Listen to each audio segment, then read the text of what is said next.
여러분 안녕하십니까? 2달 만에 수요 잡담이 돌아왔습니다. 지난 11월 말에 잠시 중단한다고 말씀드리고 2달 쉬었습니다. 연말 연시를 쉬고 이제 2월달 들어서 다시 수요 잡담 시작하겠습니다.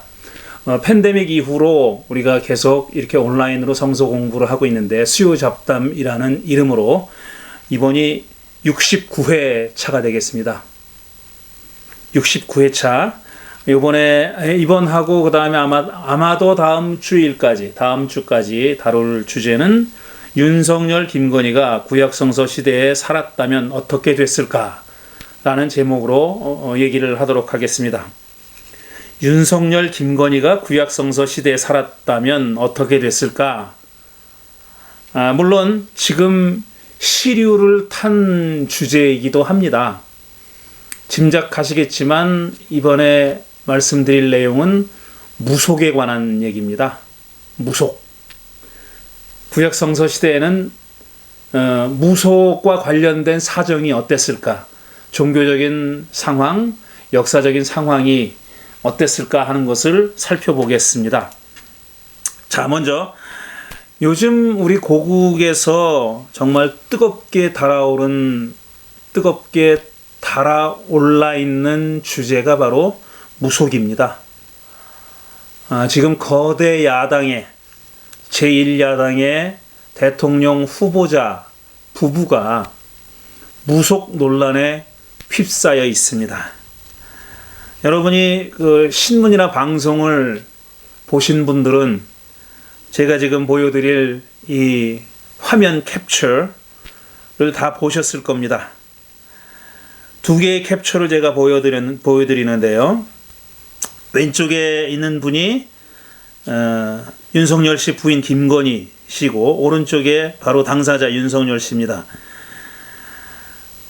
한 인터넷 언론사의 기자와 통화한 내용 가운데 이런 내용이 있었습니다. 제가 더 잘 봐요. 제가 웬만한 무당 제가 봐줘요. 그래서 소문이 좀 잘못 난 게 있는데 제가 무당을 가서 전보는 이런 게 아니라 제가 무당을 더 잘 봐요. 그러니까 짐작컨대 잘못 나 있다고 얘기하는 소문은 아마 이 김건희가 무당에게 가서 점을 본다 이런 소문인 것 같아요. 그런데 이 양반은 한술 더 떠서 자기가 무당을 봐준다고 합니다. 그러니까 소문은 잘못 났다는 거죠. 자기가 무당한테 가는 게 아니라 무당이 자기한테 와서 점을 보면 받지 그 반대는 아니다라고 얘기하는 거죠. 그냥 그 다음에 또 바로 밑에 사진 보면은 그냥 머리만 똑똑하다가 되는 게 아니거든. 우리 남편도 그런 약간 영적인 끼가 있거든요. 저랑 그게 연결이 된 거야. 그 남편이 9번 구술을 했다고 하지만 사법고시에 붙어가지고 지금 검사가 됐고 검찰총장이 됐잖아요. 근데 그게 머리만 똑똑하다고 되는 게 아니라는 겁니다. 영적인 끼가 있다는 거죠. 그리고 그 영적인 끼가 자기 남편 윤석열의 영적인 끼가 무당의 점을 봐주는 자기와 연결이 된 거다. 그러니까 영적인 사람들끼리 연결이 돼서 부부가 됐다 이렇게 얘기하고 있는 겁니다. 오른쪽 사진은 이보다 더 먼저 언론에 보도가 돼가지고 말이 많았던 건데요. 이 손바닥에 왕자가 써 있는 겁니다. 근데 지금 토론회 국민의힘당 그 내부 경선 토론회에 나와서 이런 모습을 보여줬죠. 손바닥을 마치 보란 듯이 이렇게 펴서 보여주는 것 같은 그런 느낌이었습니다. 내 손바닥에 왕자가 써 있다는 것을 시청자들이 다 보라는 듯이 이렇게 했던 거죠. 물론 핑계는 됐습니다. 이게 무슨 무속과 관련이 있는 게 아니라 부적이나 이런 성격이 아니라 그 동네 할머니가 잘 되라고 써준 거다. 이런 핑계를 댔는데 그게 아닐 거라는 그런 여러 가지 심증들이 지금 간접적인 증거들이 나오고 있는 형편입니다. 지금 이렇게 제1야당의 유력한 대통령 후보자가 그러니까 여론조사상으로는 1, 2위를 엎치락뒤치락하는 그런 유력한 대선 주자가 그러니까 3월 9일 이후에 청와대에 임시 5년짜리 세입자가 될 수 있는 그런 사람이, 그런 부부가 이런 무속 논란에 휩싸여 있는 겁니다. 사람들은 이렇게 얘기하죠. 아니 그게 무슨 문제가 있겠느냐. 너는 점 보러 안 가? 너 사주팔자 아니면 뭐 토정비율 같은 거 안 봐? 연말 연시가 되면은 올해 운세가 어떨지 안 봐. 그리고 신문에도 계속 오늘의 운세 이런 게 나지 않습니까? 그거를 지켜보는 사람들이 많이 있죠. 그걸 살펴보는 사람들이 많이 있으니까 신문에서 그게 나올 거 아닙니까? 요즘 제가 이 종이 신문을 본 지가 오래돼 가지고 잘 모르겠습니다.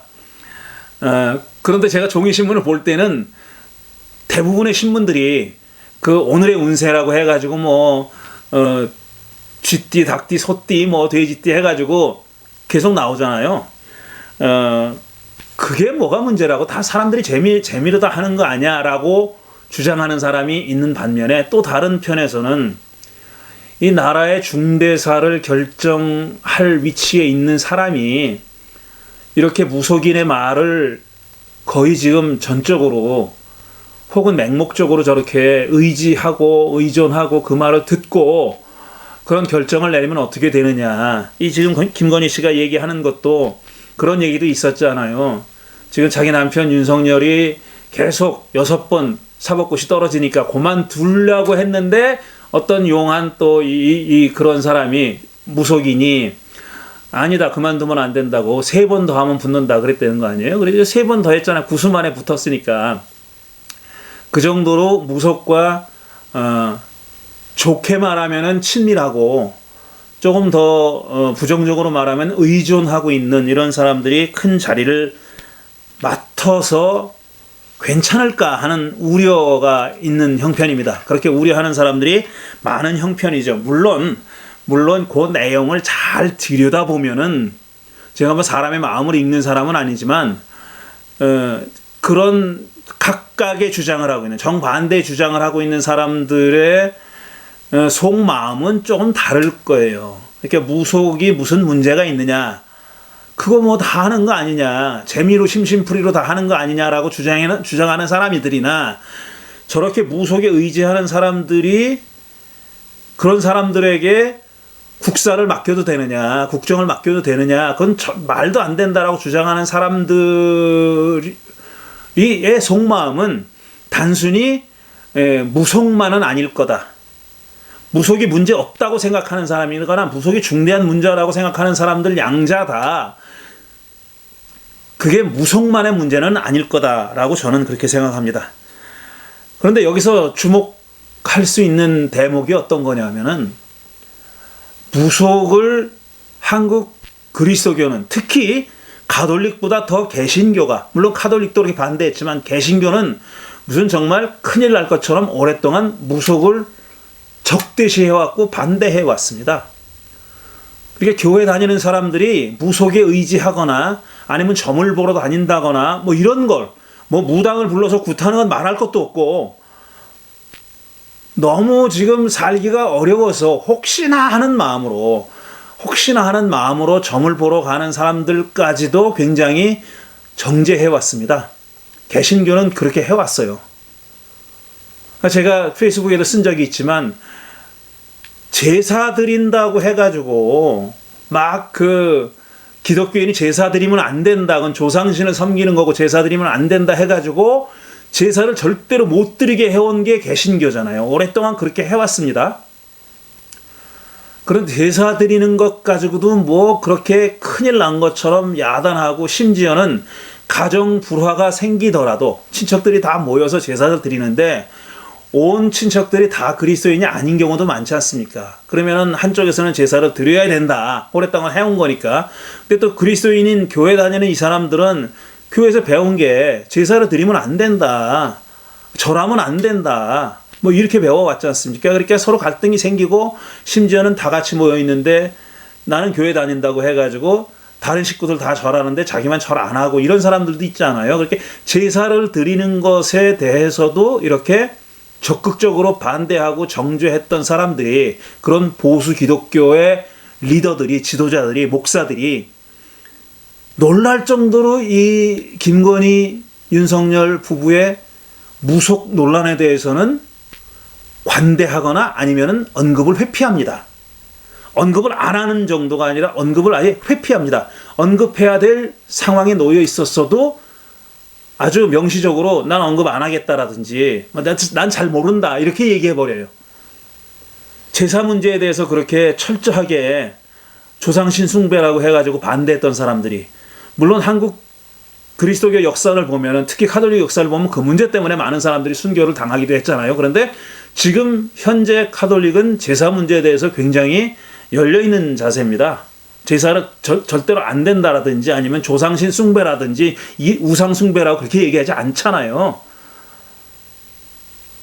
그런데 유독 개신교는 조상신 숭배라는 낙인을 씌워가지고, 낙인이 씌워져서 수많은 순교자들을 냈던 카톨릭도 그 제사의 문제에 대해서 굉장히 너그러운 그런 오픈된 태도를 취하는데, 그런 일을 당하지 않았던 개신교는 지금 제사 문제에 대해서 굉장히 철저한데요. 보수적인 개신교 얘기하는 겁니다. 그런데 이 무속 문제에 대해서 이렇게 애매한 태도, 아니면은 적극적으로 그것을 무시하는, 그 논란을 무시하는 태도를 보이는 것은 확실히 문제가 있어 보입니다. 제가 그래서 보수교계가 이 문제에 대해서 어떻게 반응하는지에 대해서 언론 보도에 나온 것을 몇 가지 소개해 드리겠습니다. 먼저 전광훈 씨 얘기입니다. 전광훈 씨 얘기인데, 제가 지금 그 발췌해온 기사는 전부 다 평화나무에 실린 그런 기사들입니다. 아주 개혁적인 그 개신교 언론을 표방하고 열심히 활동하고 있는 평화나무에 실린 그런 기사입니다. MBC 스트레이트를 통해 김건희 녹취록이 공개된 다음 날인 17일 전광훈 씨, 사랑제일교회 담임 전광훈 씨가 윤석열 마누라는 도사님이 뭐 했다고 에라이 개 같은 야 라고 비난하며 빨리 회개하라고 호통을 쳤다. 이걸 들어보신 분도 계실 거예요. 근데 정말 쌍욕을 합니다. 쌍욕을 해요. 김건희 씨에 대해서 쌍욕을 해요. 그러나 전광훈 씨는 현재 윤석열 후보 지지를 표명한 상태다. 국민의힘도 진정한 우파가 아니라고 비난하며 국민혁명당을 창당해 독자적인 세구축을 하겠다던 게 엊그제 같은데, 후보로 세운 김경재 전 자유총연맹 총재와도 결별하고 현재는 윤석열 후보 지지를 사실상 표명하는 상황이다 라는 겁니다. 이게 평화나무에 실린 기사입니다. 계속해서 같은 평화나무에 실린 또 다른 꼭지를 살펴보겠습니다. 이번에는 둘의 마을을 만든 김진홍 목사에 관한 얘기입니다. 김 목사는 최근에도 정권 교체를 제목으로 내건 설교를 하면서, 아예 설교 제목이 정권 교체였었어요. 정권 교체를 제목으로 내건 설교를 하면서 이재명 후보를 비방하는가 하면 최근에도 윤석열 후보의 선제 타격론을 지지하며 노골적으로 선거운동에 나선 모습이다. 선제 타격론이라는 것은 뭐 아시는 분은 아시겠지만, 북한이 미사일을 발사할 기미가 보이면 먼저 공격을 한다는 얘기입니다. 그게 선제 타격론이에요. 많은 사람들이 우려하죠. 그거 전쟁하겠다는 소리다. 전쟁하겠다는 말과 다른 얘기가 아니다라고 우려하는데, 이 양반은 아직도 그 주장을 굽히지 않고 있습니다. 김 목사에게 무속과 관련한 견해를 묻자 그는 그걸 나한테 왜 묻냐며 전화를 끊어버렸다. 이건 뭘까요? 아까 전광훈 씨가 가지고 있는 입장을 한마디로 저는 이렇게 생각합니다. 완전히 얼굴에 철판을 깔았다. 남의 시선 같은 거는 개의치 않는 사람이다 라는 그런 그 생각이 들었습니다. 왜냐하면 그렇게 김건희 씨에 대해서 쌍욕을 이 사람이 한두 번 한 건 아니지만 쌍욕을 그렇게 해대면서도 여전히 윤석열 씨에 대한 지지를 끌고 가고 있다는 거죠. 그거는 자기가 서로 안 맞는 얘기지만, 서로 맞지 않는 얘기지만 그래도 그냥 상관없다는 거죠. 철판을 깐 건데, 그에 반해서 김진홍 목사의 경우는 그걸 나한테 왜 묻냐고 전화를 끌어버린 걸 보면은 곤란한 질문에 대해서는 지금 피하는 겁니다. 자기가 이렇게 얘기해도 저렇게 얘기해도 문제가 생길 것 같으니까 그냥 피해버린 거죠. 회피하는 태도죠. 그 다음에 또 다른 사람 얘기입니다. 전광훈 목사에 대해 애국자라고 추어 올렸던 최홍준 원로 목사, 부산 호산나 교회 목사랍니다. 최홍준 목사는 무속은 바람직하지 못하다며 무속에 대해 비판 않는 기독교인이 있겠나? 이 사람 얘기가 지금 무속에 대해서는 모든 기독교인들, 물론 개신교인들을 얘기하는 거겠죠. 기독교인들이 비판을 할 거다 이겁니다. 무속에 대해서 비판하지 않는 기독교인이 있겠나라고 말했다. 그러면서도 비선 정치, 무속 정치를 염려하는 그리스도인들 서명에 동참하겠나 하고 묻자 이 서명이 나왔습니다. 800인 서명인가 하는 것이 나왔죠. 동참하겠냐고 묻다. 그런데 관계하고 싶지 않다. 그만하자면 전화를 끊었다 그랬어요. 이건 이중적인 태도죠. 그런데 남의 말 하듯이 무속에 찬성할 사람이 있겠냐, 무속에 반대하지 않을 사람 기독교인들이 어디 있겠냐라고 일단 객관화시켜버리는 거예요. 자기는 쏙 빠지고 그 기독교인들 다 그럴 거다. 물론 내포되어 있는 뜻은 자기도 마찬가지다. 자기도 그 안에 든다라는 말이지만 구체적으로 명시적으로 그렇게 얘기하지는 않습니다. 그리고 나서 그럼 서명에 동참하겠냐라고 묻자 그런데 관계하고 싶지 않다 그랬어요. 이건 뭐예요? 반대한다는 얘기입니까? 찬성한다는 얘기입니까? 그만하자라고 전화를 끊어버렸다는 겁니다. 또 김명혁 원로 목사, 한국복음주의협의회. 이 김명혁 목사라는 양반은 오래전에 총신대학교 교수했던 사람이에요. 교회사 교수로 알고 있는데 김명혁 원로 목사는 이렇게 했답니다. 나는 그런 건 대답하기 어렵다. 대답하기 싫다도 아니고 대답하기 어렵다 그랬어요. 나한테는 그런 얘기 하지 말아라. 정치 문제도 그렇고 무당 그런 것도 그렇고 나한테는 묻지 말라며 불편해했다. 대답하기 어렵다. 이게 묘한 뉘앙스가 있는 거예요. 그러나 정작 윤석열 후보에게 제기된 무속 논란과 관련해서는 자, 일반적으로 무당, 무속 이런 문제에 대해서는 자기한테 묻지 말라. 대답하기 어렵다 이렇게 얘기했어요. 아마 김명용 목사 내심에는 아유 윤석열과 관계된 얘기려니 하고 짐작을 했겠죠. 그냥 뭐 요즘 시기에 요즘 상황에 그냥 의미 없이 뜬금없이 무속과 무당에 대해서 질문했겠습니까 기자가. 그러니까 이 사람이 윤석열에 관한 김건희에 관한 얘기인 줄을 짐작을 했을 거예요. 그러니까 대답하기 어렵다라고 얘기했겠죠. 반대라고도 얘기하지 못하고 찬성한다고 얘기하지도 못하고 그러니까 이게 양쪽 눈치를 봐야 되는 거잖아요. 윤석열 후보에게 제기된 무속 논란과 관련해서는 내가 그거에 대해서 잘 알지도 못한다. 이 사람은 눈 맞고 귀 맞고 사나 봐요. 어떻게 그런 거에 대해 잘 알지 못한다 그러죠? 한동안 심지어는 그 지상파 방송에서도 뉴스 시간에 보도했던 내용입니다. 이 사람이 특히 뭐 정치에 깊은 관심이 없다 치더라도 그래서 이제 대한 미디어라고 하는 무슨 유튜브나 뭐 팟캐스트나 이런 거는 관심이 없다 하더라도 관심이 없진 않을 거예요 아마.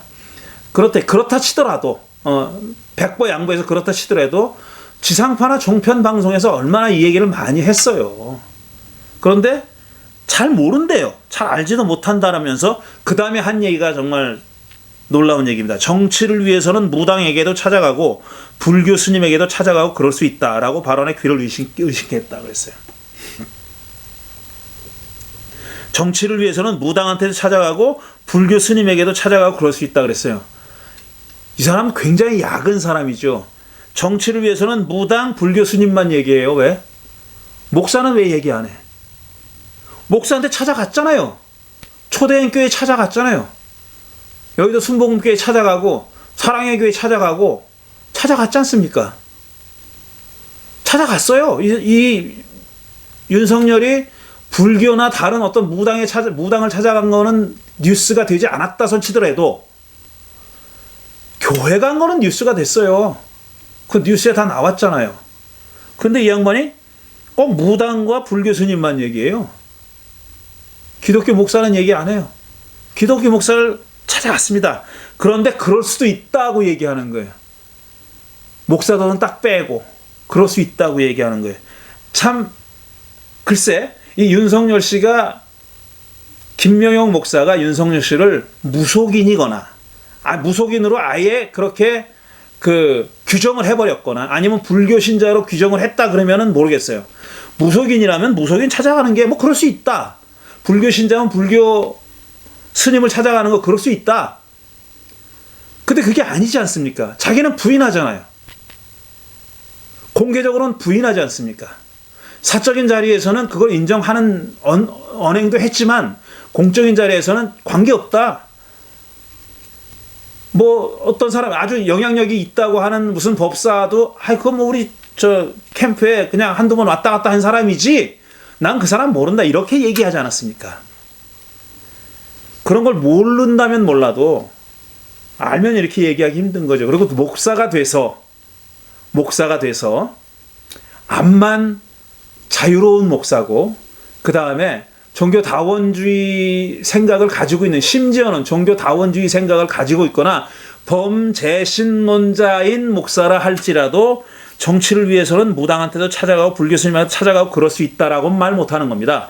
왜냐? 그 앞에 정치를 위해서라는 말이 있기 때문에 그런 거예요. 이 사람의 종교적인 어떤 오리엔테이션, 종교적인 성향이 그렇다면은 모르겠어요. 종교적인 성향에 난 무속을 믿는 사람이야. 난 불교를 믿는 사람이야. 난 그리스도교를 믿는 사람이야. 이름은 모르겠는데 이 사람이 얘기했죠. 정치를 위해서는 그럴 수 있다라고 얘기한 거 아니야. 이 사람, 그러니까 김명훈 목사는 정치를 위해서는 뭐든지 할 수 있다고 생각하는 거예요. 정말 이건 기자도 그렇게 썼지만 귀를 의심하게 하는 그런 언급입니다. 김명훈 목사가 엄청나게 보수적인 성향을 가지고 있는 목사예요. 그리고 말씀드렸듯이 총신대학교 교수였던 분이기도 하고. 지금 보수교회의 몇몇 목사들이 보인 반응입니다. 그런데 이런 개인적인 반응뿐 아니라 보수교회 목사들이, 그러니까 이름짜한 보수교회 목사들이 윤석열을 위해서 모여서 모인 모임도 있습니다. 그 기사를 제가 소개해 드릴게요. 윤석열 후보는 19일 서울 삼성동 인터컨티넨탈 호텔에서 목회자 수십 명을 만난 것으로 확인됐다. 이 자리에는 국가조찬기도회 회장을 역임해온 두상달 장로, 코로나19 팬데믹 이유를 두고 정세균 총리 이름 때문이라고 설교에서 발언했던 강원식 평택 순복음교회 목사. 그러니까 이름이 세균이라서 이렇게 됐다. 이렇게 얘기했다는 겁니다. 이름만 들으면 알만한 목사들과 장로들이 대거 참석했다. 제23대 한기총 한국기독교총연합회 대표회장을 지낸 엄기호 목사가 대표 기도를 맡고 9대, 10대, 17대 대표회장을 맡은 길자연 원로 목사가 축도를 맡았다. 자, 인터컨티넨탈 호텔에서 목회자 그다음에 장로 수십 명이 모인 그런 집회를 했다는 겁니다. 모임을 했다는 거예요. 근데 모임에 참석한 사람들이 이런 사람들이었다는 겁니다. 국가조찬기도회 의장했던 사람, 무슨 한기총 회장했던 사람 등등 이런 사람들이 참석했다는 거죠. 자, 그 다음에 계속 읽어볼게요. 이날 모임에서도 무속 논란과 관련한 쓴소리는 나오지 않았다고 한다. 아마 이 평화나무 기자가, 이것도 평화나무 기사인데요. 평화나무 기자가 들어가서 직접 보고 기사를 쓴 거는 아닌 것 같아요.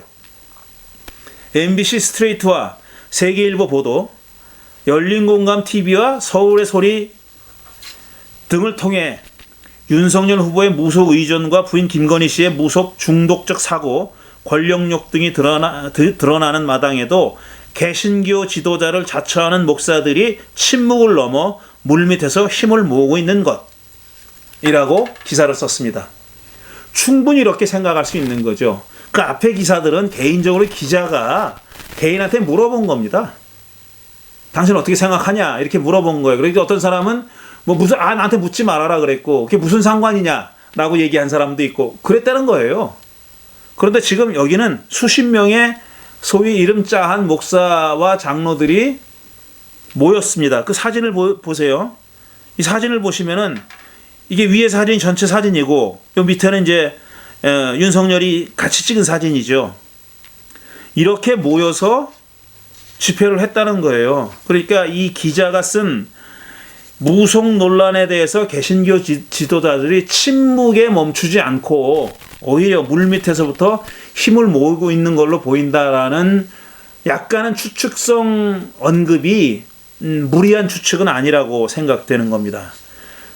지금 윤석열, 김건희의 무속 논란에 대해서 보수 기독교계가 이렇게 얘기하고 있습니다. 아니면은 보수 교회에 속해 있는 많은 교회의 목사들이 침묵으로 일관하고 있습니다.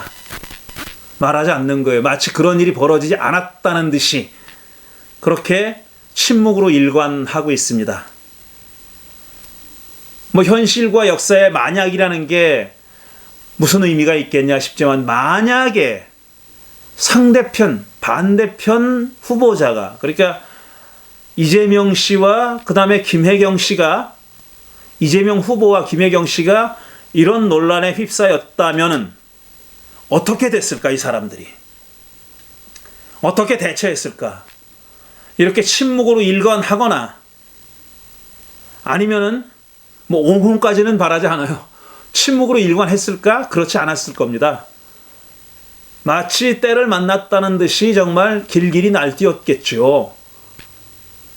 그런 것만 봐도, 물론 그건 일어나지 않은 일이고 가정이고 상상이긴 하지만, 그런 것만 봐도 무속 논란이 단순히 무속만의 논란은 아니다 라는 겁니다. 그것보다 더 큰 어떤 요인이, 그것보다 더 큰 그 이유가 밑바닥에 깔려 있다라고 제가 보는 이유가 바로 여기에 있습니다. 보수교회 쪽의 입장만 소개해 드리면은 불공평하죠. 그래서 소위 말해서 진보교계 입장도 제가 소개해 드리겠습니다. 진보교계에서는 대한예수교 장로회 통합 측은 사실 진보라고 보기는 어려운 그런 교단입니다. 그러니까 중도라고 쉽게 얘기하죠. 중도 보수라고 얘기할 수 있죠. 사실 이 교단에 속해 있는 많은 교회들이 보수교회와 그렇게 뭐 큰 차이가 없지만, 장로교 중에 최대 교단이거든요. 통합 측 교단이.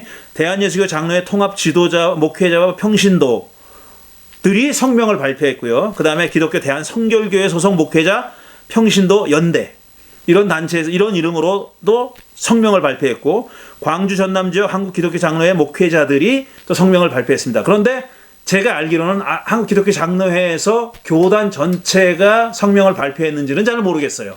그거는 제가 확인 안 해봐서 모르겠지만, 만약에 성명을 발표한다면은 가장 먼저 나왔음직한 교단이 바로 한국 기독교 장로회죠. 그런데 광주 전남 지역의 목회자들이 성명을 발표했습니다.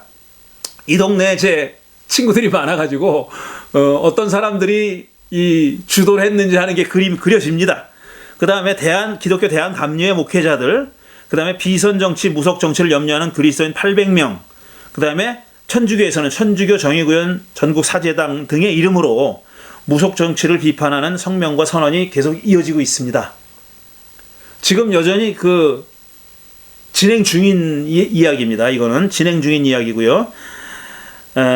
그 중에서 제가 천주교 정의구현 사제단의 성명 가운데 일부를 제가 인용해 보겠습니다. 제 일부를 인용하는 이유는 성명서가 잘 쓰여졌기도 했지만 생각해 볼 점들이 없지 않아 있기 때문에 제가 몇 구절을 인용해 보겠습니다. 자, 무속이 노골적인 대선이 되고 말았는지 이해하기 어렵다. 유력 후보 가운데 스스로 생각해서 책임지고 결단할 일을 점쟁이에게 묻는 이가 있다고 한다. 압수수색을 발동해야 하는 절체절명의 사안을 두고, 이 신천지인가 두고 그랬었죠. 누군가에게 물어서 해야 할 일을 하지 않았다는 게 사실이라면, 그러니까 신천지의 이만희가 지금 이쪽에 속해 있는 어떤 그 무속인, 법사인지 뭐 스승인지 뭔지 모르겠지만 어쨌든 그 사람이 막았다는 거 아니에요. 그런 지금 루머가 있지 않습니까? 그런 이야기들이 돌고 있어요. 그런 이야기들이. 그러니까 이거 압수수색을 해야 됩니까? 그랬더니 하지 말라 그랬다는 거예요. 왜냐하면 그 친구도 이만희도 나랑 같은 그 영적인 수준을 가지고 있는 영매니까, 뭐 이런 식으로 얘기했다는 거 아닙니까? 그런 지금 의구심을 자아내고 있는 형편입니다. 그러니까 이 말이 나온 겁니다. 압수수색을 발동해야 하는 절체절명의 사안을 두고 누군가에게 물어서 해야 할 일을 하지 않았다는 게 사실이라면, 나아가 그랬던 이유마저 자기를 이롭게 하기 위함이었다면, 자기를 이롭게 하기 위함이었다라는 전제, 이게 중요하죠. 참으로 끔찍한 일이라고 얘기하면서 또 인용합니다. 한사코 이성과 신앙의 조화와 종합을 위해 분투했던 카톨릭교회의 정신으로는 도저히 용납할 수 없는 일이다. 신앙은 이성 이상이어야지 비이성적이어서는 안 됩니다. 아니, 신앙인일수록 이성적이게 한다라고 밝혔다는 겁니다. 자기를 이롭게 하기 위함이었다면 이라는 전제, 이게 저는 중요하다고 봅니다. 그러니까 무속이 됐든 종교가 됐든 뭐가 됐든지 간에 그 목적이 그 종교를 왜 믿고 왜 따르고 왜 신봉하느냐 하는 목적이 여기는 이제 자기를 이롭게 하기 위함이라는 거예요. 물론 광범위하게 광의로 보면은 그럼 내가 해롭게 되려고 그건 아니죠.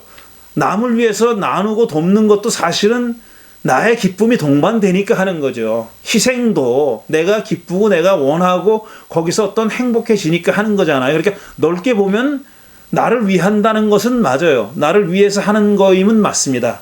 그런 종교적인 행위조차도 그렇다는 거죠. 그렇지만 여기서 지금 얘기하는 것은 아주 눈앞에 직물적인 그런 이해관계를 얘기하는 거죠. 눈앞의 이해, 자기의 어떤 유리함 이런 걸 얘기하는 거. 자기를 이롭게 하기, 그런 이로움을 위해서 무속을 한다면은, 어떤 무속인의 귀를 기울이고 무속인의 말을 따른다면 그건 문제가 있다라는 겁니다. 그러면서 이성과 신앙에 대해서 얘기합니다. 신앙은 이성을 초월하는 것이어야지 비이성적이어서는 안 된다. 야, 이거 뭐 기독교 사상사에서 오래된 이야기입니다.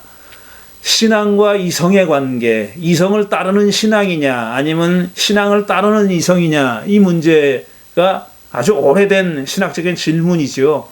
여전히 우리가 계속 시대가 바뀜에 따라서 계속 변화된 형태로 묻고 대답을 찾아가야 할 문제임에는 분명합니다. 그리고 아니, 신앙인일수록 이성적이어야 한다 라고 선언했어요. 제가 이 선언문에 대해서 어떤 불평하자는 건 아니고 딴죽을 걸자는 건 아닌데, 우리가 늘 묻는 질문이 있죠. 얼만큼 이성적이어야 되느냐? 어디까지가 이성의 영역이고 어디부터는 지금 신앙의 영역이냐? 그러니까 비이성이 아니라 초이성적인 신앙의 영역은 어디서부터 시작되는 거냐 하는 질문을 우리가 늘 묻고 있잖아요. 제 말로 표현하자면은 신앙은 상식을 뛰어넘을 수는 있지만 비상식적이어서는 안 된다. 근데 신앙을 빙자해서 신앙을 내세우면서 비상식적인 언행을 하는 사람들이 얼마나 많이 있습니까? 상식과 부합하지 않는 그런 말과 행동을 하는 사람들이 많잖아요. 그리고 그걸 신앙이라고 믿고 신봉하는 사람들이 얼마나 많아요. 그런 걸 보면은 신앙인일수록 이성적이어야 한다, 신앙인일수록 상식적이어야 한다는 말은 맞는 얘기인데, 어디서부터 신앙은 어디서부터 이성과 혹은 상식을 넘어서는 영역인가, 신앙의 영역인가 하는 것은 계속 질문해 봐야 된다는 거죠. 사제단의 성명을 조금 더 인용해 보겠습니다. 또한 사제단은 근본 대선은 이성적 평화 세력에게 미래를 맡길 것인가 아니면 주술 권력에게 칼을 쥐어줄 것인가 하는 선택의 문제가 되고 말았다. 이성적 평화 세력과 주술 권력을 대립시키고 있습니다. 이거 사실 정확하게 대립되는 형편은 아니죠. 우리는 나름대로 오랜 세월 가난한 사람들의 병과 한을 어루만져 주던 무속의 역사를 부인하고 싶지 않다 그랬어요. 자, 여기서 별표 밑줄, 무속의 역사를 부인하고 싶지 않다. 다만 인생사를 독립적으로 판단 내리지 못하고 보편성, 타당성, 신뢰성을 인정받기 어려운 바깥의 힘에 의지하여 살아온 사람이 과연 아이들의 안전과 생명을 위해 민첩하게 대응할 수 있는지 이해가 각축하는 국제사회 속에서 통일 코리아를 위한 지도력을 발휘하기나 할지 걱정하는 것이다. 이렇게 걱정하는 것이라고 강조했다고 했습니다. 이건 이제 민중의 소리라는 인터넷 언론에서 갖고 온 기사입니다. 얘기할 게 사실 많이 있습니다. 무속의 역사를 부인하지 않겠다고 했어요. 그러니까 일단 무속의 자리를 인정하는 겁니다. 무속을 우리 결의의 전통적인 오래된 신앙 종교 형태로 인정하고 있는 거예요. 무속을. 이걸 뭐 무속, 나중에 또 얘기할 기회가 있겠지만 무속 샤머니즘 뭐 이런 것들이 도대체 뭔지 그걸 정확하게 정의할 수 있는지도 사실은 퀘션입니다. 우리가 무속을 정확하게 정의할 수 있을까? 무속과 소위 말해서 종교, 매직과 릴리전, 종교, 기성 종교 얘기하는 거예요. 기성 종교의 바운더리가, 경계선이 정말 그렇게 분명한가? 라는 것도 우리가 질문해 봐야 할 문제입니다. 어쨌든 지금 이 사제단의 성명은 무속의 위치를 인정하고 있어요. 무속이 우리 결의 오래된 전통적인 신앙이라는 것을 인정하고 있고 그 역할도 긍정하고 있습니다. 가난한 사람들의 병과 한을 어루만져 줬다는 거죠. 그러니까 돈이 있고 힘이 있어가지고 그 당시에 최고의 어떤 그 문제 해결 방법에 접근할 수 있었던 사람들 말고, 그러니까 돈이나 뭐가 있어가지고 최고의 의사를 볼 수 있는 병자의 경우, 의사를 볼 수 있었던 그런 자리에 있었던 사람 말고, 그런 처지가 아니었던 사람들은 무속에 의지했다는 겁니다. 그런 얘기입니다. 그런 무속의 역사를 인정한다라는 거예요. 그런데 또 하나, 그런 점이 우리가 또 얘기해야 될 점이고요. 그 다음에 바깥의 힘에 의지해서 살아온 사람, 그것도 뭐라고 수식을 하냐면은 인생사를 독립적으로 판단 내리지 못하고 보편성, 타당성, 신뢰성을 인정받기 어려운 바깥의 힘에 의지하여 살아온 사람들. 이거 저는 상당히 문제가 있는 구절이라고 생각합니다. 독립적으로 판단 내리지 못하고, 그러면 대부분의 신앙인들은 하나님의 뜻을 묻지 않습니까? 기도나 어떤 다른 형식을 통해서 하나님의 뜻을 묻잖아요? 그거는 바깥의 힘에 의지하는 태도가 아닌가?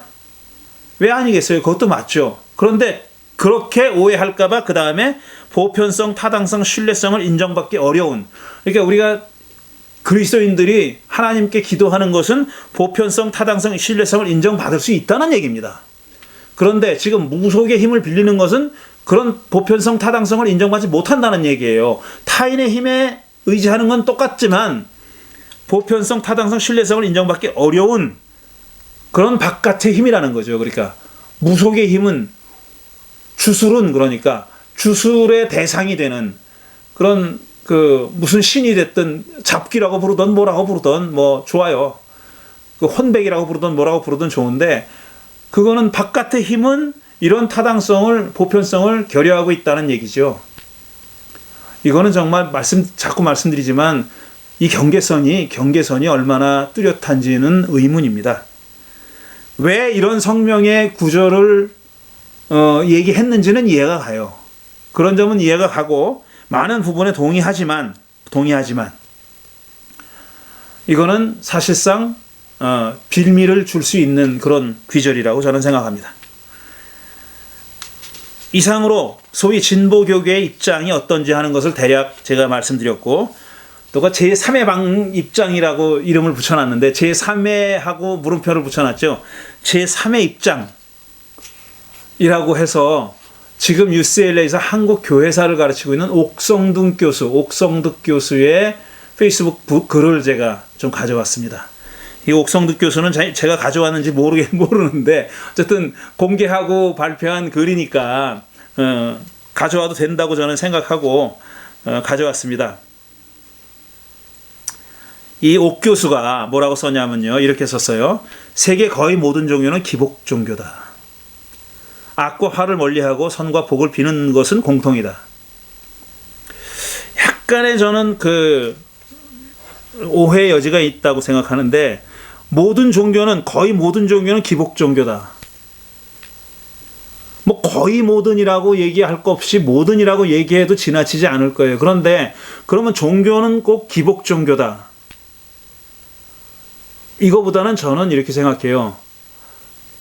이렇게 말하는 게 더 정확할 것 같아요. 기복 종교적인 요소를 다 가지고 있습니다. 이렇게 생각해요. 어떤 종교의 최종적인 목표가 기복이다, 복을 비는 거다라고 말하는 것과 그 어떤 한 종교의 기복적인 요소가 어떤 종교에는 다분히 많고 어떤 종교에는 좀 덜 있을 수는 있어도 그런 요소들을 다 가지고 있다라고 말하는 것이 더 저는 공정하다고 생각합니다. 기복적인 요소를 가지고 있어요. 그리스도교, 불교, 유대교 할 것 없이 다 가지고 있습니다. 그 무속 종교에만 국한된 얘기는 아니라는 겁니다. 인도 힌두교의 베다에는 기복적 노래와 주술기도가 넘친다. 그렇죠. 넘치죠. 일본 신사에 가면 복을 비는 기도문들로 오색 찬란하다. 중국 도교는 수많은 신에게 복을 빌고 주문으로 축기한다. 귀신을 쫓아낸다는 겁니다. 한국 무교와 불교는 앙화구복, 이렇게 화를 물리치고 복을 구하는 것, 앙화구복의 의례가 대부분이다. 유교는 조상부터 자손으로 이어지는 가족의 복을 구하고, 천주교나 기독교, 신흥 종교들도 모두 세속적인 복을 구한다. 기독교인들이 팔복을 말하지만, 산상수훈의 예수님의 팔복을 말하지만 삼박자 구원의 복이 더 인기다. 이거는 조용기의 삼박자 구원 얘기하는 겁니다. 무교만 기복 종교가 아니다. 맞아요. 무교만 기복 종교인 거는 아니에요. 모든 종교에 다 이 옥교수 말에 의하면 모든 종교는 기복 종교다. 이 양반은 그렇게 주장하는 거고, 저는 모든 종교의 기복의 요소가 다 다분히 있다 라고 얘기합니다. 이렇게 무교만 기복 종교가 아니라는 것은 저는 100% 아니 200% 동의합니다. 하지만 무교는 제가 잘 모르겠으니까, 무교에 깊이 빠져본 적이 없어서 잘 모르겠는데, 그리스도교나 제가 배워서 아는, 제가 믿고 행하는 그리스도교 말고 어느 정도 배워서 알고 있는 유대교나 아니면 불교나 이런 종교들, 이슬람교는 제가 많이 안다고 말 못하겠고요.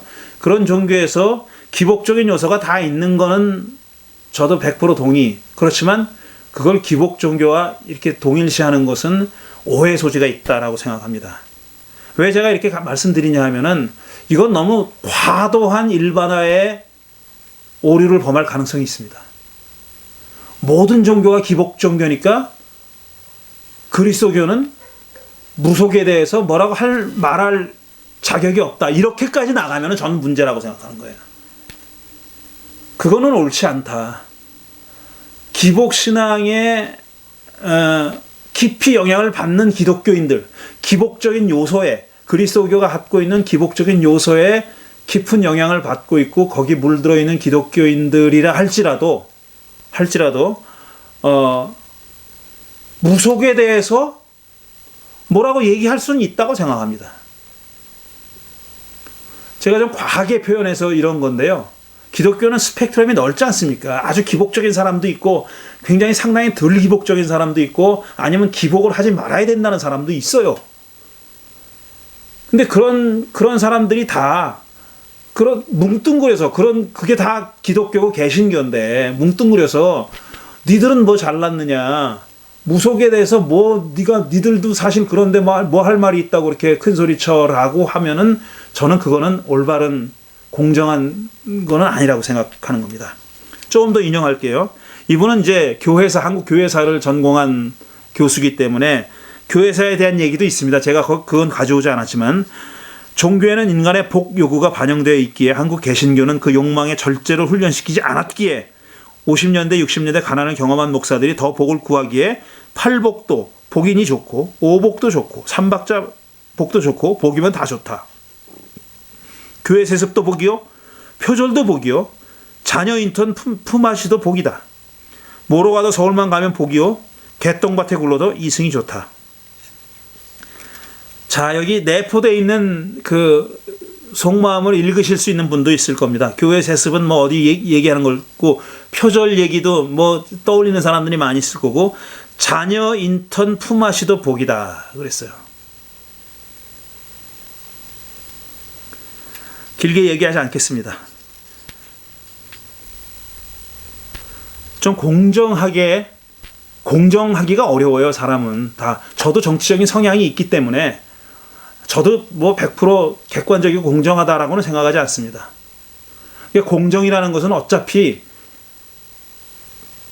어떤 확고한 기준이 있을 수 있어요. 그건 이상입니다. 아이디어라는 거예요. 공정의 기준은 이거다, 이렇게 얘기할 수 있어요. 그런데 나는 그 공정의 기준을 따른다고 생각하지만, 다른 사람이 보면은 내가 가지고 있는 어떤 그 이념의 경도됨에 따라서, 경도의 정도에 따라서 다른 사람 눈에는 그게 공정으로 안 보일 수도 있습니다. 물론 끊임없이 그걸 노력을 해야 되겠죠. 제가 나의 어떤 그 이념에 지나치게 영향받지 않고 그래도 공정해 보려는 노력은 계속 해야 되는 건 맞아요. 그렇지만 운동장 자체가 너무나도 불공평할 때가 있잖아요. 그럴 때는 그걸 분명히 우리가 인식을 해야 되는 거죠. 인식을 해야 된다고 생각해요. 그러니까 저는 이렇게 생각하는 겁니다. 지금 얘기했던 자녀 인턴 품앗이, 예를 들면 자녀 인턴 품앗이를 비판할 수 있어요. 잘못됐다고 볼 수 있어요. 그런데 그게 만약에 불공정의 정도가 1이라면은 지금 윤석열, 김건희 쪽의 사람들, 그쪽의 사람들이 저지르고 있는 그런 악행은 저는 뭐 10만, 100만 원 된다고 생각합니다. 이게 잘못됐을 수 있어요. 자녀 인턴 품앗이가 잘못됐을 수 있어요. 그러니까 그래서 아마 조국 씨도 사과를 했죠. 그러면은 이게 비난받아야 할 일이라면은 적어도 자기의 공정의 잣대에 대해서 성찰할 수 있는 사람이라면, 성찰하는 사람이라면은 저쪽 사람들이 하는 불공정과 이거에 대해서는 목에 핏대를 세우고 반대해야 맞죠. 저는 그렇게 한다면은 얼마든지 존중할 수 있습니다. 옥 교수가 그랬다는 얘기는 아니에요. 제가 이런 언급이 나오니까 하는 얘기죠. 조금 더 읽어보겠습니다. 왜 선거철만 되면 부모묘를 이장하고 왜 선거철만 되면 풍수운운하며 청와대로 옮긴다고 했던가? 지금 586이 80년대 캠퍼스에서 무교를 어떻게 대했던가? 민주화 수단으로 무당층과 탈춤과 장승 등을 이용하면서 엘리트 유교에 대항한 민중의 문화여 종교를 높였다. 286이라고 썼는데 모르겠어요. 386을 잘못 쓴 건지. 지도급들이 국회의원이 되고 높은 자리에 갔을 때 그들은 무속인과 역술인과 친하게 지내며 서로를 이용하지 않았던가. 좌는 독재 귀신을 몰아낸다며 굿거리를 했고 우는 빨갱이 귀신을 멸공한다며 굿판을 벌였다. 영어 관상이 나왔을 때는 얼마나 보았던가. 왜 절, 교회, 성당을 합한 수보다 보살집이 더 많은가. 계속 읽겠습니다. 그런데 이제 와서 마치 한결같이 합리적 이성을 섬겼던 양 떠든다. 뭐든 섬겨야 하니까. 사실 무교에도 연역 귀납 대신 귀추라는 추론이 있다. 역술이 과학적 추론이라면 무당의 공수는 영적 추론이다. 탈근대 후기 자본주의 사회에서 주술, 마술, 감성, 축기가 넘친다. 여기까지만 일단 끊어볼게요. 저도 같은 시대에 대학을 다녔습니다. 옥 교수하고 저 같은 시대에 대학을 다닌 분이에요. 같은 학교를 다녔어요. 근데 저는 이렇게 생각해 보진 않았어요. 이분은 뭐 한국 교회사를 공부한 분이라서 그런지 몰라도 그 당시 대학가에서 많이 했던 뭐 탈춤 뭐 그런 뭐 굿거리 하고 막 그랬잖아요. 그거를 어떤 유교 문화에 대항한 민중의 문화요 종교라고 생각은 했죠. 그렇지만 그걸 그게 높인 건가? 그게 높여서 그 탈춤을 하고 마당놀이를 하고 그랬던 건가? 저는 그렇게는 생각하지 않아요. 그게 어떤 종교적인 색채를 가지고 했다기보다는 그건 하나의 한국 문화라고 생각했던 거죠. 문화라고. 그러니까 중세 시대에 그리스도교가 종교라기보다는 하나의 환경이고 문화였듯이 오랫동안 문화였던 것인데 그게 일제 강점기를 거치면서 많이 피폐되어 있었던 것을 그 당시에 7, 80년도에 대학가에서 살려내고자 했던 거지. 글쎄 그걸 무당굿을 한다고 생각하고 했을까? 저는 그렇게 생각하지 않습니다. 그건 조금 제가 동의하기 어려운 부분이고. 그 다음에 한결같이 합리적 이성을 섬겼던 양 떠든다. 이것도 제가 보기엔 좀 과한 평가라고 생각해요. 한 가지 그 무교에도 연역 귀납 대신 귀추라는 추론이 있어요. 귀추라는 방법이 있어요. 그 뭐 연역법, 귀납법 이런 얘기는 들어보셨죠? 근데 귀추법이라는 추론 방법이 있습니다. 영어로는 abduction이라 그래요. abduction이 뭐냐면은 여러 개를 관찰을 해요. 현실을 관찰해서 관찰의 결과로 그 원인이 뭐다 하는 것을 추론해가는 방식입니다. 우리가 경험적으로 관찰한 내용들이 있잖아요. 거기서부터 이것들이 공통적이네. 그럼 거슬러 올라가면 뭐가 원인이겠거니 이렇게 생각하는 겁니다. 그러니까 이 무속의 추론 방식은 그렇다는 거예요. 무속의 추론 방식은 귀출하는 방법을 쓰는 거다. 이건 현상을 보고 그 다음에 원인을 찾아 들어간다. 이런 방식입니다. 이거는 사실 고대 중동 지방의 메소포타미아나 에집트나 가나안 쪽에 그 소위 말해서 매직, 주술 이런 게 많아요. 이런 방식으로 해 들어간 겁니다. 나중에 조금 얘기할 기회가 있을지 모르겠지만 그래서 이제 정리를 하겠습니다.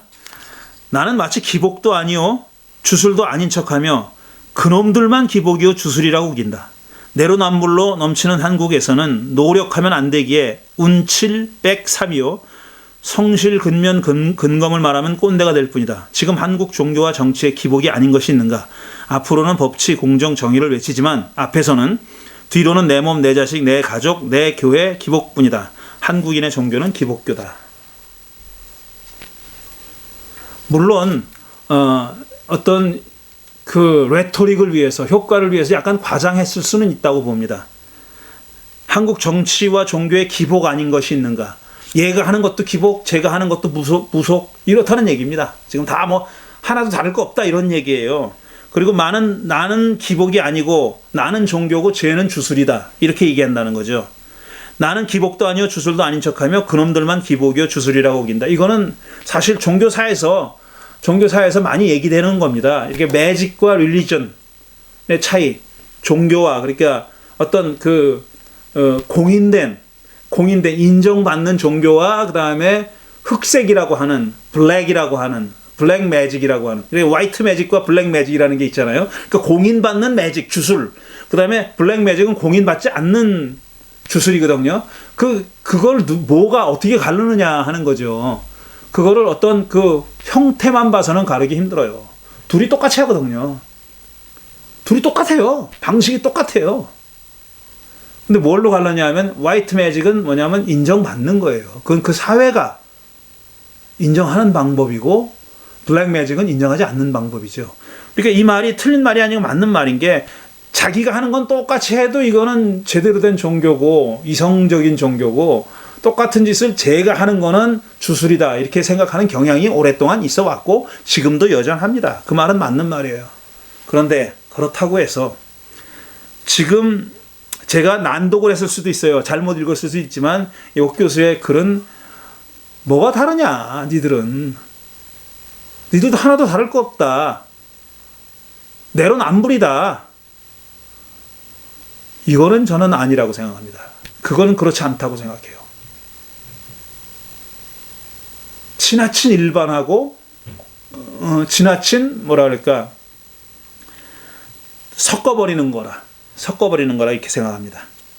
자, 그런데 지금 이 옥 교수가 아주 중요한 질문을 했어요. 무슨 질문을 했냐면은 구약의 요술사, 복술사가 한국의 무당과 동일한가? 페북은 물론이고 성명서까지 한국의 무속을 비판하면서 구약의 반복술, 반요술 구절들을 인용한다. 많이 있습니다. 여러 군데 있어요. 문제는 과연 2800년 전 팔레스틴 이사야 미가 시대의 마술 전복술과 현재 한국의 샤머니즘이 같은가? 같으면 얼마나 같은가 하는 거이다. 만일 동일하다면 한국은 수천 년 전의 고고학적 종교를 아직도 보유하고 실천하고 있는 정체된 사회일 것이다. 이것이 일제가 말한 바로 한국 문화와 종교와 경제는 수천 년간 정체된 미개 사회라는 식민지 사관이다. 이렇게 얘기했습니다. 자, 구약의 요술사, 복술사는 한국의 무당과 정말 같은가, 동일한가? 이게 제가 지금 질문하려고 하는 거예요. 이 수요 잡담을 통해서 살펴보려고 하는 내용입니다. 약간 교회사적 얘기를 좀 하는데요. 이 옥 교수가 샤머니즘이란 용어는 19세기 말 용어이고 만주 시베리아의 샤머니즘과 한국 샤머니즘은 비슷하지만 다르다. 예를 들면 만주 샤머는 남자요, 한국의 무당은 여자다. 그 용어가 없었다고 해서 한국에 무교가 없었다는 것은 아니지만 학문적 정의와 함께 한국 무교에 대한 통시적 공시적 연구가 필요하다. 500% 동감. 한국 무속에 대한 연구가 필요합니다. 정말 필요합니다. 제가 오래전에 나온 책이지만 한국 그 무속과 영의 세계라는 그런 책이 있어요. 제가 나중에 한번 좀 보여드리겠습니다. 그 다음에 한국 샤머니즘에 대해서 연구하지 않고 구약 혹은 2000년 전 신약 문서에서 바로 한국으로 적용하는 목사와 신학자들의 그 놀라운 논리적 비약을 보면 올림픽 높이뛰기에 나갈 실력이다. 이 양반은 이게 다르다라는 얘기입니다. 한국의 샤머니즘과 무속과 구약성서 혹은 신약성서가 얘기하고 있는, 주로 비판합니다. 비난하고, 그런 무속은 다르다. 근데 어떻게 다른지를 얘기하지 않고 지금 이 무속이 논란이 되는 이 상황에서 구약성서 혹은 신약성서의 무속에 관한 비판 구절들을 끌어다가 직접적으로 이거 봐라, 성경에도 이렇게 말하고 있지 않느냐라고 비판하는 것은 옳지 않다. 저는 100% 동의합니다. 구약성서가 무속에 대해서 얘기할 때는 어떤 문제의식을 가지고 어떤 종류의 무속에 대해서 어떻게 반대했는지, 왜 반대했는지 하는 것을 이해할 필요가 있다는 겁니다. 그리고 그게 그 구약성서의 그 무속에 대한 태도가, 입장이 지금 벌어지고 있는 이 무속에 대한 논란에 직접적으로 적용할 수 있느냐 하는 것은 따져보자는 겁니다. 이 옥 교수는 그래야 된다, 말아야 된다가 아니라 따져보자는 얘기예요. 그걸 따져보고 나서 얘기해야지 비슷한 단어가 나온다고, 똑같은 단어가 나온다고, 점쟁이가 나오고 무속이 나오고 무슨 박수가 나오고 이런다고 해가지고 옳았구나 하면서 지금 이 윤석열 김건희 씨가 하는 작태에 대해서 구약성서 혹은 신약성서의 구절들을 들이대가지고 비판을 직접적으로 하는 것은 옳지 않다라는 얘기입니다. 옥 교수가 무슨 생각을 가지고 이렇게 얘기했는지는 모르지만 어쨌든 그런 주장에 대해서 저는 100% 동감합니다. 100% 동감합니다. 마지막으로 옥 교수의 얘기를 마지막 한 구절만 더 인용하겠습니다. 물론 정치에 무교가 들어오면 안 될 것이다. 마찬가지로 정치에 비선 목사가 있거나 비선 스님이 있어도 안 된다. 정교 분리이기 때문이다. 대통령을 위한 개신교의 조창기도에도 폐지해야 한다. 목사들이 만만하니까 무당과 역술인을 만난 후에 목사에게 가서 안수받고, 교회가 만만하니까 선거철만 되면 후보들이 교회로 간다. 그걸 받아먹는 교회나 목사나 교회는 욕망의 덩어리일 뿐이다. 내로남불 그만하라. 여기까지 옥성능 교수의 페이스북에서 제가 가져왔습니다. 마지막 문장은 저도 100% 동의합니다. 목사들이 얼마나 널로 보였으면, 얼마나 호구로 보였으면 내가 가면 좋아할 거야 이러고 가는 거 아니에요. 그리고 그 사람들이 오면 또 목사는 신나가지고 뭐 법을 어겨가면서 소개하고 막 그러잖아요. 목사는 만만하게 보는 거예요. 자기 존경해서라고 웃기지 마세요. 존경해서 그런 게 아니라 만만해서 그런 겁니다. 그리고 또 그렇게 되니까 교회가 만만하게 보이는 거예요. 저는 이렇게 해야 된다고 생각해요. 정치인이 선거 때면 표 얻겠다고 교회에 올 수 있어요. 그럼 오겠다는데 우리가 뭐 교회 문 막고 누굴 막을 수는 없는 거 아니에요. 막아서도 안 되고 아무나 와도 좋수 아닙니까? 교회는 정말 누구나 와도 누구나 와야 올 수 있는 곳이고 누구나 환영해야 하는 곳이잖아요. 환대해야 하는 그런 공동체가 교회지 않습니까? 환대하자고요. 근데 이렇게 표를 구걸하기 위해서 온 사람은 냉랭하게 환대하자. 냉랭하게 환대하자.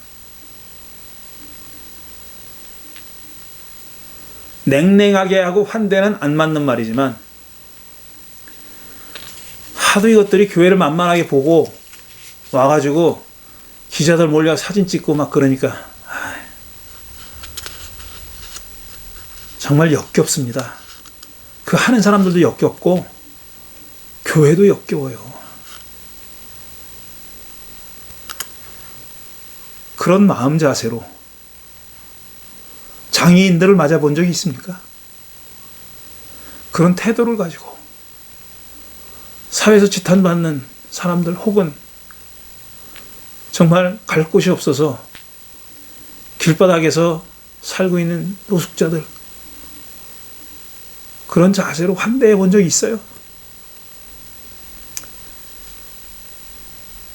그랬던 교회라면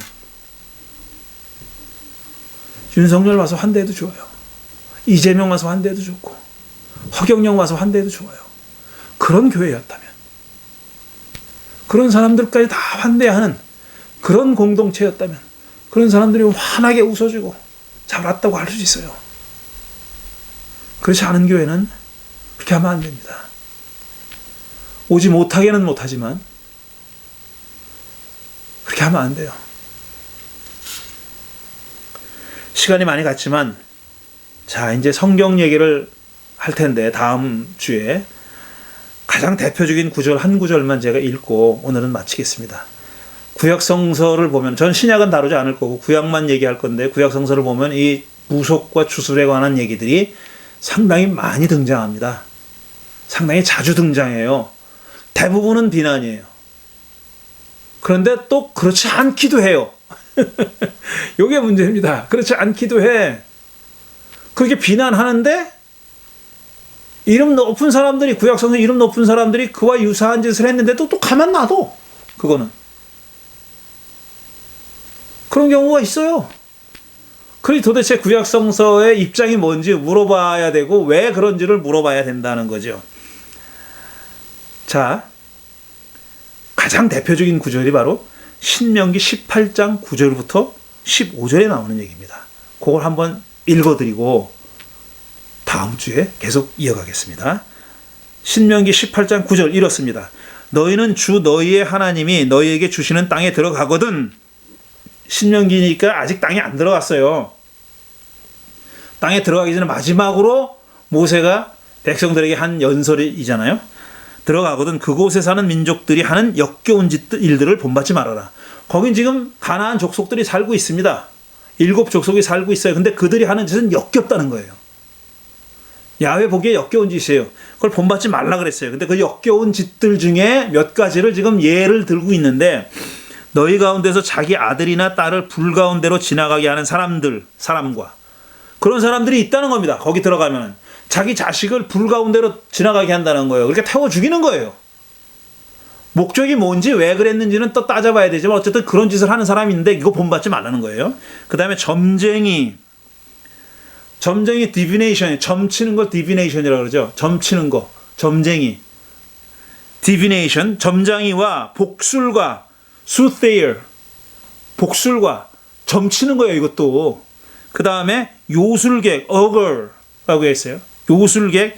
이게 제가 영어로 써놓은 이유는 짐작하시겠지만 이렇게 번역은 했지만 뜻이 확실히 뭔지는 알기 어려워요. 왜냐하면 이게 이렇게 자주 이 사람들이 하는 짓이 뭔지 하는 것을 알 정도로 자주 등장하진 않거든요. 이 사람들이 하는 행위를 자세하게 설명하지 않으니까 이게 뭐 하는 사람인지 정확하게 몰라요. 이렇게 우리는 마치 아는 것처럼 이렇게 다 번역을 해놨지만 영어도 우리말도 번역을 해놨지만 히브리어로 그 말이 뭘 하는 사람인지가 정확하지 않다는 거예요. 그 다음에 무당과 솔서러, 무당과 주문을 외우는 사람, 주문이 스펠이잖아요. 차머는 주문 외우는 사람이라는 뜻이에요. 주문을 외우는 사람과 귀신을 불러 물어보는 사람과 죽은 사람 혹은 죽은 영을 불러서 물어보는 사람과 그 다음에 박수와 혼백에게 물어보는 사람과 죽은 사람에게 물어보는 사람. 그 귀신을 불러 물어보는 사람이니까 잡귀를 불러 물어보는 사람이 그 앞에 거는 그 다음에 죽은 사람의 혼백을 불러서 물어보는 사람. 이런 사람이 있어서는 안 된다는 겁니다. 이게 가나안에 살고 있는 부족들이 하는 야훼 눈에 보기에 역겨운 짓들의 예입니다. 몇 가지 예입니다. 이거 절대로 하지 말아라는 겁니다. 12절 그런 일을 하는 사람 모두 주께서 미워하신다. 주 너희의 하나님은 이런 역겨운 일 때문에 너희 앞에서 그들을 몰아내시는 것이다.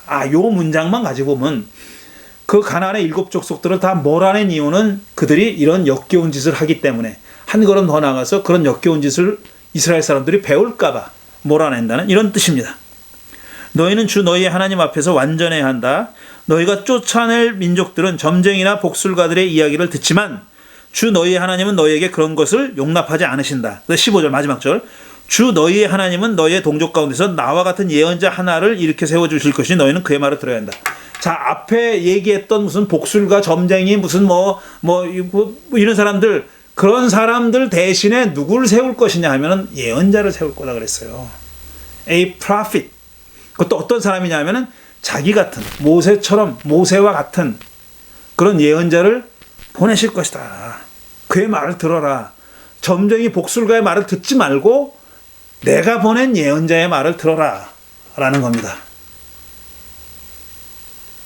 이게 이 무속에 관한, 구약 성서의 무속에 관한 여러 구절들이 있지만 그 중에서 가장 그래도 다양한 이름을 거론하면서 구체적으로 얘기한 대표적인 구절입니다.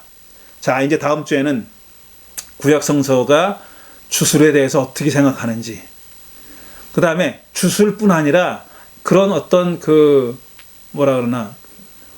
자기가 이해하지 못하는 어떤 현상을 이해하고 싶어 하잖아요. 그 다음에 자기 힘으로 어쩔 수 없는 힘을 끌어들이고 싶어 하는 게 인간들에게 있지 않습니까? 그러니까 초자연적인 힘을 빌려보려는 게 있잖아요. 그 기도도 그 중에 하나고 주술이 그거지 않습니까? 그게 어떤 멘탈에서 나온 건지 하는 것을 좀 더 이제 하나하나 자세히 얘기해 보도록 하겠습니다. 자, 오늘 2달 쉬고 처음 돌아온 수요 잡담. 윤석열, 김건희가 구약성서 시대에 살았다면 어떻게 됐을까라는 제목으로 진행한 첫 번째 시간이었습니다. 다음 주에 이 얘기를 계속 이어가겠습니다. 감사합니다.